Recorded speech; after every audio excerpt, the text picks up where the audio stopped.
சமீபத்தில் நடந்த சேலம் விஜய் அவர்களுடைய ஸ்பீச் நல்லா இருந்துச்சு. பட் வழக்கம் போல் அங்கேயும் ஒரு உயிரிழப்பு நடந்தது. பட் அது அவங்க போராடி வழக்கம் போலன்னா எல்லா நிகழ்ச்சியிலையும் நடக்குது.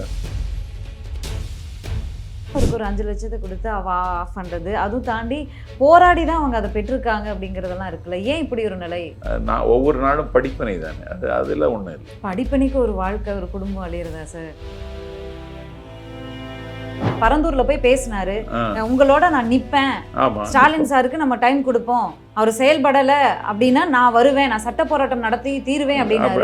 என்ன சட்ட போராட்டம் நடத்திட்டாரு? அடுத்து போய் அந்த மக்களை சந்திக்கவே இல்லையே.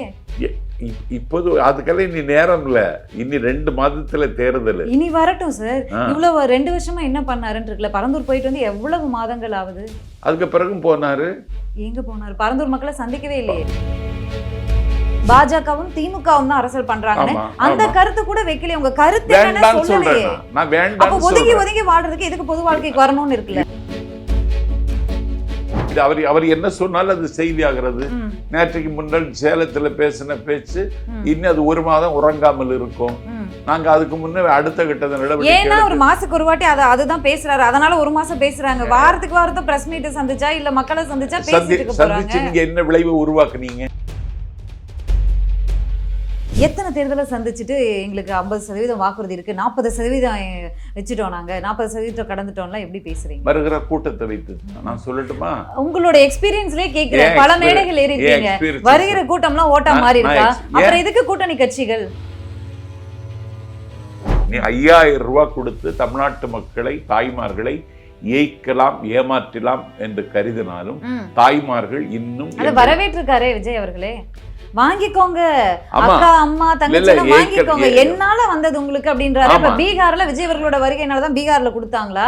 2021 தேர்தலே விஜய் வந்துருவாரு, விஜய் கட்சி அறிவிப்பாரு, அதெல்லாம் பார்த்துதான் ஸ்டாலின் அவர்கள் அறிவிச்சாரா வாக்குறுதியா? கோடை காலத்துக்கு 2000 ரூபான்னு சொல்றியே. அப்ப இதுக்கு முன்ன கோடை காலமே வந்தது இல்லையா? இதுக்கு முன்னாடி 10th + 2 மாணவர்கள் இப்ப எக்ஸாம் எழுதலையா, பாஸ் ஆகலையா, ஃபர்ஸ்ட் மார்க் வாங்கலையா? ஏன் அரசியலுக்கு வந்தவொடனே விஜய் அவர்கள் பரிசு கொடுத்தாரு? அவரு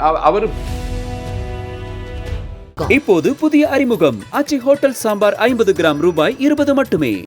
குமுதம் நேயர்களுக்கு வணக்கம். நிகழ்ச்சியில் சிறப்பு விருந்தினராக தாவேகாவின் பரப்புரை செயலாளர் திரு நாஞ்சில் சம்பத் இணைந்திருக்கிறார். பேசலாம். வணக்கம் சார், எப்படி இருக்கீங்க?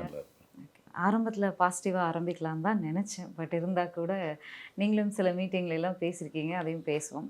சமீபத்தில் நடந்த சேலம் விஜய் அவர்களுடைய ஸ்பீச் நல்லா இருந்துச்சு. பட் வழக்கம் போல் அங்கேயும் ஒரு உயிரிழப்பு நடந்தது.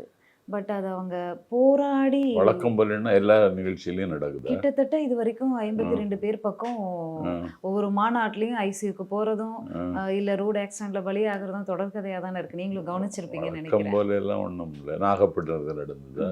சரி, சேலம் திருவாரூர்ல நடந்தது. சரி, சேலம் கூட்டத்துல. பாண்டிச்சேரியில நடந்ததா?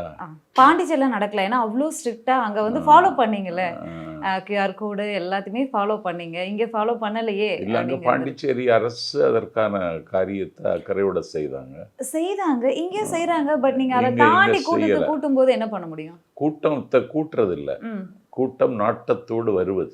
நீங்க வந்து இங்கேயுமே பாஸ் இருந்தாதான் அலௌடுன்னு சொல்லியிருந்தீங்க இல்லையா? கூட்டம் இல்ல, இத்தனைக்கும் பாஸ் இருந்தாதான் அலௌடுன்னு சொல்லி கட்டுப்படுத்துறோம். நோயுற்றவர்கள் வர வேண்டாம், முதியவர்கள் வர வேண்டாம், பெண்கள் குழந்தைகள் வர வேண்டாம், குழந்தைகள் வர வேண்டாம் என்று நாங்கள் கட்டுப்பாடு விதிக்கிறோம். அதையும் தாண்டி ஒரு வெள்ளி கடையில் வேலை பார்க்கிற மராட்டியத்தை சார்ந்த ஒருவர் வந்தார். அவரையும் எங்கள் தோழர்கள் வர வேண்டாம் என்று அவருக்கு இந்த அழைப்பே கொடுக்கல, அந்த பாஸே கொடுக்கல. காவல்துறை தான் அவரை அனுமதித்திருக்கிறது. எவ்வளவு பேர் இருந்தாங்களே சார், நாங்க கொடுக்கல. ஏற்கனவே அவர் வந்து மாரடைப்புக்கு ஆளாகி இல்லன்னு சொல்லிட்டாங்க. இல்ல, அவங்க குடும்பத்தார் அதை மறுத்துட்டாங்க. நீங்க எப்படி திரும்ப திரும்ப மாரடைப்புக்கு ஆளாகி ஸ்டட் வச்சிருக்காரு அவரு. உடல் நலிவுற்றவர், அவர் வந்திருக்க கூடாது. எங்கள் தோழர்கள் அதை அவரை அனுமதிக்காத நிலையில் அவர் எப்படியோ வந்துட்டாரு, அவர் இறந்துட்டாரு. அதற்கு எங்களுடைய அனுதாபத்தை தெரிவித்து அந்த குடும்பத்திற்கு நாங்கள் 5 லட்சம் ரூபாய் கொடுத்துருக்கோம். அதனால் இனிமேல் நடக்காமல் இருக்கிற அளவிற்கு நாங்கள் எச்சரிக்கையோடு இருப்போம் என்பதை தெரிவித்துக் கொள்கிறேன். கரூர்ல நடந்த உயிரிழப்பு, கரூர்ல உயிரிழப்பிற்கு 20 லட்சம் கொடுத்த தாவேகா சேலத்தில் ஒரு உயிரிழக்கிறாரு. அதுவும் ஒரு வடமாநில இளைஞர், ஒரு வெள்ளிப்பற்றையில் வேலை செய்யக்கூடிய ரொம்ப அடிப்படை நிலைமையில் இருக்கக்கூடிய இளைஞர். விஜய் அவர்களுடைய தீவிர ரசிகர் அப்படின்னு அவங்களுடைய குடும்பத்தார் சொல்கிறாங்க. அப்படி இருந்துமே அவருக்கு ஒரு 5 லட்சத்தை கொடுத்து ஆஃப் பண்ணுறது, அதுவும் தாண்டி போராடி தான் அவங்க அதை பெற்றிருக்காங்க அப்படிங்கிறதெல்லாம் இருக்குல்ல. ஏன் இப்படி ஒரு நிலை? போராடி ஒன்றும் இல்லை. அதாவது முதல்ல அவர் தாவேக்காரர் இல்லை. ஆமாம், ஆப்வியஸ்லி இல்லை. ஆமாம், கரூரில் இறந்தவங்கெல்லாம் தாவேக்கா குடும்பத்தை சார்ந்தவர்கள், அதுக்கும் முன்பின் கருத்துக்கள்லாம் வந்துச்சு சார்ந்தவர்கள். அது ஒரு விபத்து. அது இது விபத்து கிடையாது. இதுவும் விபத்து தான் சார். கூட்ட நெரிசல், அவர் மயங்கி விழறாரு. இது விபத்து கிடையாது, அது விபத்து. அதுல திட்டமிட்ட சதி இருந்தது. இன்னும் ப்ரூஃப் பண்ணலையே தாவேக்கா, அது எப்படி சதின்னு சொல்லிட முடியும்? நாங்க இப்ப ப்ரூஃப் பண்ண மாட்டோம். நாங்க இப்ப தீர்ப்பு அது விசாரணையில இருக்கு. உச்சநீதிமன்றத்தினுடைய ஓய்வு பெற்ற நீதிபதியினுடைய கண்காணிப்பில் சிபிஐ விசாரணை நடந்து கொண்டிருக்கிறது. விசாரணை முடிவில் எல்லாம் அம்பலமாகும். முன்னாடி நான் கேட்ட மாதிரி நிர்மல்குமார் அவர்கள் பேசுகிறாரு, அவர் உடல் நலிவுற்றவர், அதனால தான் அவர் இழந்திருக்காரு, இதுக்கும் எங்களுக்கும் சம்மந்தம் இல்லை அப்படிங்கிற மாதிரி பேசுகிறத, அதுக்கப்புறமா அவங்க குடும்பத்தில் போராடுறாங்க, பாடியை வாங்க மாட்டோன்றாங்க, அவ்வளோ பிரச்சனை பண்ணி தான் அதுக்கப்புறம் நீங்கள் ஒரு இழப்பீடை கொடுக்குறீங்க. ஏன் இப்படி ஒரு சூழல்? உங்கள் கட்சி நிகழ்ச்சிக்கு தானே வந்தாங்க, பாஸ் இல்லாமல் காவல்துறைக்கும் பொறுப்பு இருக்குது, உங்களுக்கும் பொறுப்பு இருக்குல்ல, அந்த பொறுப்பை தட்டி கழிச்சிட்டே இருக்கேன். அரசு கொடுத்துருக்க வேண்டாமா? காவல்துறை தனியார் தனி கட்சி நிகழ்ச்சிக்கு ஏற்கனவே கரூர் நிகழ்ச்சிக்கும் கொடுத்தாங்க. ஆமா, அப்ப இதுக்கும் இது உங்க கட்சி நீங்க தொடர்ச்சியா பண்ணிட்டு இருக்கும்போது உங்க கட்சி நிகழ்ச்சிக்கு அரசு தொடர்ச்சியா பண்ணுவது எங்க நோக்கம் இல்ல. நாங்க இது மாதிரி நடக்கவே கூடாதுங்கிறதுல எச்சரிக்கையோட இருக்கிறோம். ஓகே, அதை எச்சரிக்கையோட இருந்தா ஏன் பாஸ் இல்லாதவங்களே ஏன் அனுமதிச்சீங்க அப்படிங்கிறது நாங்க அனுமதிக்கலாதான் சொன்னேன். எங்கள் காவல்துறை ஒரு பக்கம் இருக்கு சார், உங்க செயல் வீரர்கள் இருப்பாங்கல்ல, எங்கள் தோழர்கள் அவரை வர வேண்டாம் என்று தவிர்த்து போக சொல்லி இருக்கிறார்கள். அதை தாண்டி காவல்துறையினுடைய ஒத்துழைப்பு தான் அவர் உள்ளுக்கு ஓடி. அது எப்படி சார், யாரு வீக்கா இருக்காங்கன்னு பார்த்து காவல்துறை உள்ள அனுப்புவாங்களா? இல்ல அவர் அதுக்கு முயற்சித்திருக்கிறாரு, காவல்துறை ஒத்துழைத்திருக்கு. இல்ல பாண்டிச்சேரி புதுச்சேரியில ஸ்ட்ரிக்டா ஃபாலோ பண்ணீங்களே, இங்க ஏன் விடல, இங்க ஏன் அதை ஃபாலோ பண்ணல? பாண்டிச்சேரியில அரசாங்கத்தினுடைய ஒத்துழைப்பு எங்களுக்கு, அங்க ஃபைட் எல்லாம் நடந்துச்சு காவல்துறையினரோடயே, ஒத்துழைப்பு எங்களுக்கு பிரமாதமா இருந்தது. அங்கேயும் தாவேக்கா தான் சொன்ன பேச்ச கேட்கல. அது தலைவர் இன்றைக்கு பாராட்டியும் பேசினாரு. பொதுச் செயலாளர் புசியானந்த் அவர்கள் பாண்டிச்சேரியிலே உள்ள வாங்க தள்ளினாரு. வாக்குவாதம்லாம் நடந்துச்சு, அது பெரிய இஷ்யூ. பெரிய கூட்டம். அதே மாதிரி தானே இங்கேயும் பண்ணிருப்பீங்க நீங்க? இல்ல பெரிய கூட்டம்னா இது வரத்தான் செய்யும். அதை நான் ஒவ்வொரு நாளும் படிப்பனை தானே, அதுல ஒண்ணும் இல்லை. படிப்பனைக்கு ஒரு வாழ்க்கை, ஒரு குடும்பம் அழியறதா சார்? இல்லை, குடும்பத்தை அந்த குடும்பத்துக்கு உதவி செய்திருக்கோம், மேலும் உதவி செய்வோம். சரி, ஓகே, நம்ம அதை விடுத்து அடுத்த விஷயத்துக்கு வருவோம்னு நினைக்கிறேன். சேலத்தில் பேசியிருந்தாரு, பல்வேறு விஷயங்கள் பேசியிருந்தாரு. டெல்லி சிபிஐ ரைடு இதுக்கப்புறமெல்லாம் ஏன் பாஜகவை விமர்சிக்க மாட்டேங்கிறார் அப்படிங்கிற மிக பெரும் கேள்வி இருக்கு. திமுக தான் எங்க எதிரி அப்படின்னா பாஜகவை கொள்கை எதிரின்னு எதற்காக அறிவிச்சது தாவேக்கா அப்படிங்கிற ஒரு கேள்வி வரும்ல. திமுக மட்டும்தான் விமர்சிப்போம், திமுக மட்டும்தான் ஆளும் கட்சி அப்படின்னா அப்புறம் எதுக்கு பாஜகவை கொள்கை எதிரின்னு விமர்சிக்க? இல்ல பாஜகவை கொள்கை எதிரின்னு சொல்லி இருக்கிறோம். யுத்தம் நடக்க போவது தமிழ்நாட்டில். அப்புறப்படுத்தப்பட வேண்டியது, அவசரமாக அப்புறப்படுத்தப்பட வேண்டியது திமுக ஆட்சி. இந்த ஆட்சிக்கு எதிரான போராட்டத்தில் மிகுந்த கூர்மையோடு இயங்குவது அதிமுக அல்ல, தாவேக்கா. எதிர்க்கட்சி அதனுடைய குணத்தை இழந்து விட்டதற்கு பிறகு அந்த கடமையை இன்றைக்கு தாவேக்கா செய்து, தாவேக்காவுக்கும் திமுகவுக்கும் தான் போட்டி என்ற ஒரு நிலையை எங்கள் தலைவர் உருவாக்கி இருக்கிறார். அதனால் இந்த கவனத்தை திசை திருப்ப நாங்கள் விரும்பலை. கொள்கை எதிரியையும் நாங்கள் சும்மா விடப்போவதில்லை. இப்போது யுத்தம் நடைபெறுகிறது இங்கே.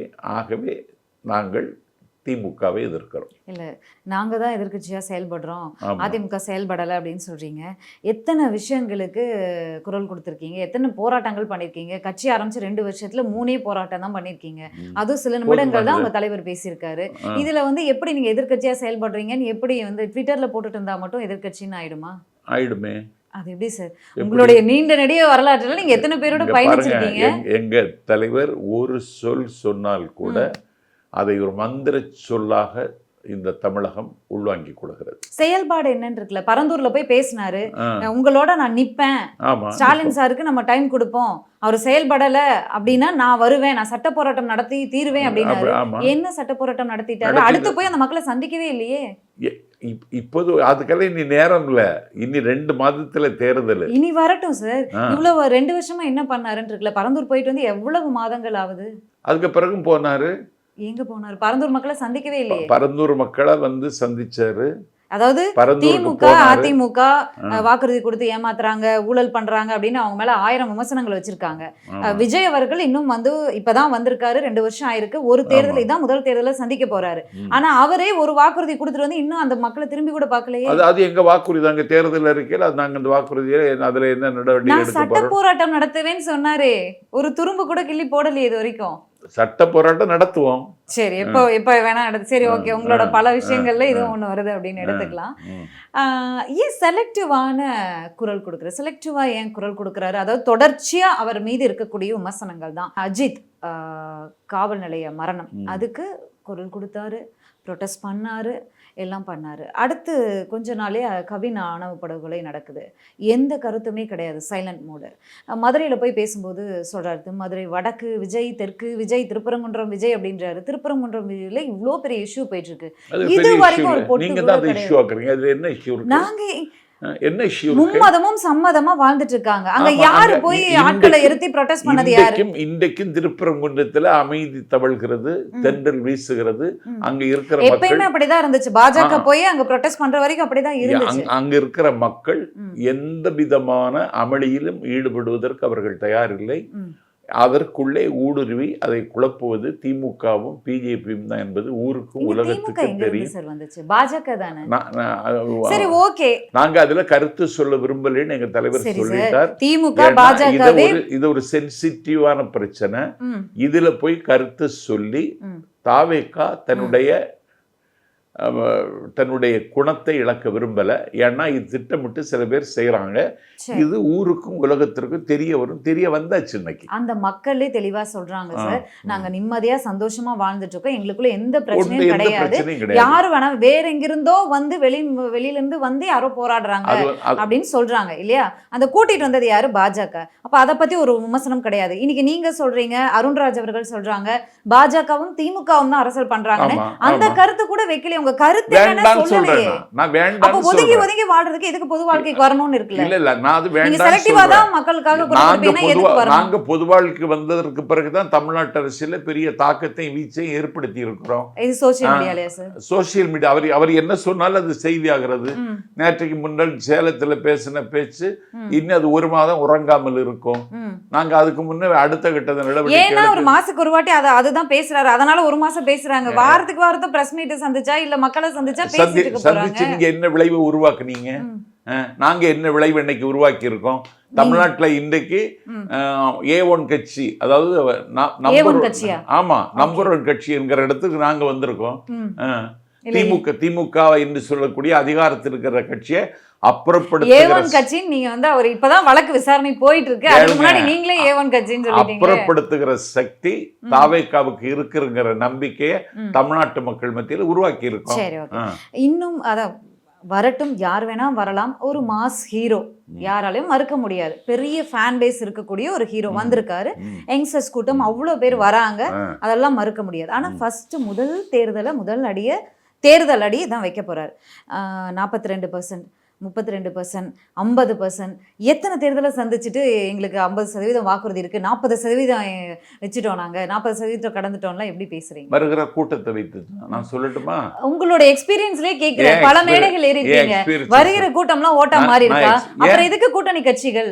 என்ன கூட்டம் அந்த ஓட்டா மாறாது நீ சொல்றீங்க? இல்ல, நான் உங்களை கேட்கிறேன். நீங்க அதிமுக மேடையிலும் சரி, திமுக மேடையிலும் ஏறி இருக்கீங்க. வருகின்ற கூட்டம்லாம் ஓட்டா மாறுது அப்படின்னா கூட்டணி கட்சியோட உதவி தேவையில்லையே. வேட்டாக மாறும். கேளுங்க, தஞ்சாவூர், புதுக்கோட்டை, திருச்சிராப்பள்ளி, பெரம்பலூர், அரியலூர், ராமநாதபுரம் மாவட்டத்தில் இருக்கிற ஒரு குறிப்பிட்ட சமூக மக்கள் இன்றைக்கு அடியோடு இன்றைக்கு தாவேகாவை ஆதரிப்பது என்று முடிவெடுத்து விட்டார்கள்.